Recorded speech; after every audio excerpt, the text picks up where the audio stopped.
నేను హిట్లర్ వారసుల్ని.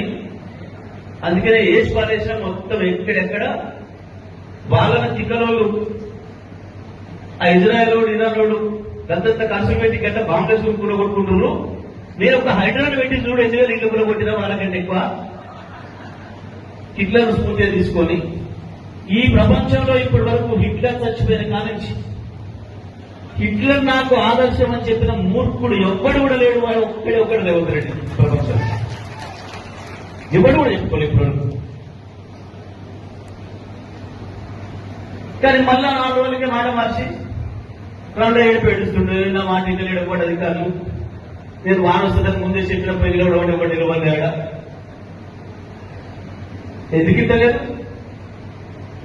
అధికారంతో పిలిచి నువ్వు ప్రజలకు ఏ పని చేసినావు, ఇదేం చేసినావు, అదేం చేసినావు దవా ఇస్తే ఇట్టాడు. కానీ అధికారం పిలిచి ఎన్ని పైసలు వస్తాయి చెప్పు, ఏం స్కామ్ చేసి చెప్పు, స్కీములు ఏం లేవు, స్కామ్లే అన్ని. వీడు హ్యామ్ రోడ్లను ప్రారంభం చేసి అది పెట్టాడు, అది స్కామ్ రోడ్డు. మన నీళ్ళలో వాటర్ కలిపేమంటాయి రేపు ఆయన తీసుకొస్తున్నా. ఈ మధ్యన కొంతమందికి అనుమానం వస్తుంది, చేసి రోజు రేవంత్ రెడ్డి కిషన్ రెడ్డి ఆంధ్ర తిట్టుకుంటుంటేనేమో మీరు బీజేపీ కాంగ్రెస్ ఒకటే చెప్తారేంటి అని. అవి అండర్స్టాండింగ్ విమర్శలు. ఇద్దరు అవగాహనతో ఇద్దరు బదులుకొని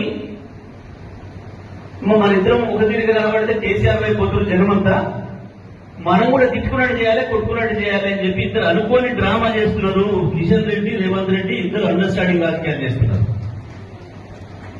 చేయదలుచుకుంటే దమ్ముంటే మగోడైతే మోడి మీద చేయాలి విమర్శ. కిషన్ రెడ్డి ఆపుతాడు. ఏం మాట్లాడండి మొడగాడాయన? కేసీఆర్ కు చేసుకోవాలనే పని మోడీతో పంచాయతీ పెట్టుకొని నిధులు నేనే మనకు.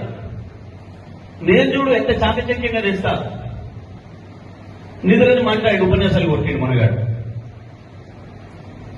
నిన్నగాక మొన్న బడే బాయ్ చోడే బాయ్ ఇద్దరు కనుగొట్టుకోరు, ఊరుకోరు. గాంధీ బేగం పెట్ల మరి ఎందుకో ఇయ్యాల్సింది బడేబాయ్ అయితే ఎందుకు ఆయన ఏజెంట్ పట్టుకొని మాట్లాడుతున్నాడు? ఆయన కోరిక మేరకే. అరే ఏది పోయి ఊకే నువ్వు కేటీఆర్ తింటావు అంత అడు చూస్తున్నారు జనం అందరూ. నన్ను పట్టించుకోలేడు ఇంత పెద్ద కేంద్ర మంత్రి ఉంటే ఎట్లా